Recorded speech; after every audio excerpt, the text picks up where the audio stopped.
ওয়া আখরাজাতিল আরদু আথকালাহা, আর জমিন তার ভিতরে থাকা সকল ভারী বস্তু সে বের করে দেবে। জমিনের ভিতরে থাকবে মানুষ। হযরতে আদম আলাইহিস সালাম থেকে শুরু করে কিয়ামতের আগ পর্যন্ত যত মানুষ দুনিয়াতে আসবেন, সকল মানুষ জমির নিচে চাপা থাকবেন।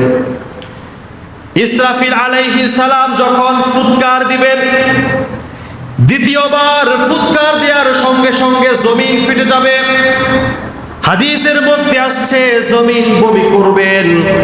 আমরা যেমন করে বমি করার মাধ্যমে আমরা আমাদের পেটের সব কিছু আমরা বের করে দেই, ঠিক তেমনি ভাবে জমিন বমি করে দিবেন।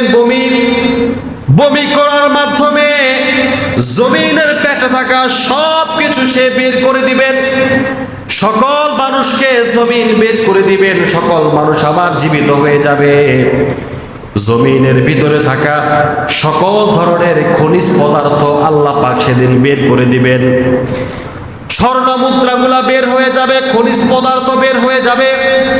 অকটেন, ডিজেল, তৈল, কেরোসিন থেকে শুরু করে বর্তমান সময়ে যতগুলা খনিজ পদার্থ মাটির নিচে রয়েছে সব কিছু বের হয়ে যাবে।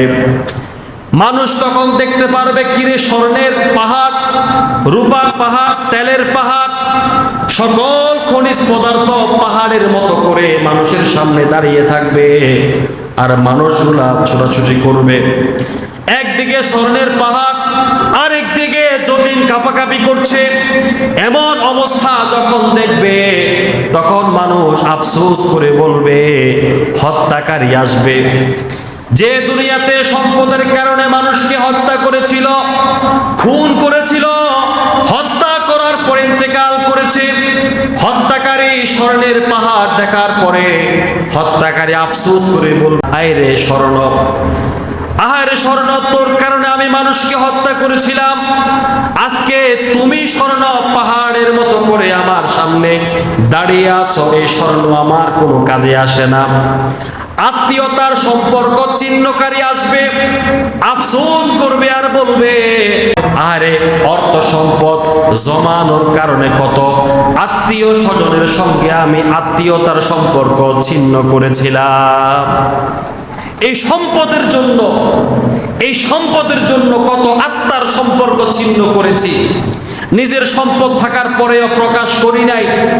ঢাকাতে একটা বাড়ি ছিল, গ্রামের মানুষ ঢাকায় গেলে আমার বাসায় যাবে এই কারণে বাসার ঠিকানাটা কত মানুষকে আমি দেই নাই। কত মানুষ উপকার চাইছিল আমার কাছে, আমি উপকার করি নাই। আত্মার সম্পর্ক কত নষ্ট করেছিলাম শুধু সম্পদ জমানোর জন্য। আজকে এই সম্পদ আমার সামনে, একদিকে স্বর্ণ, একদিকে রূপা, একদিকে খনিজ পদার্থ।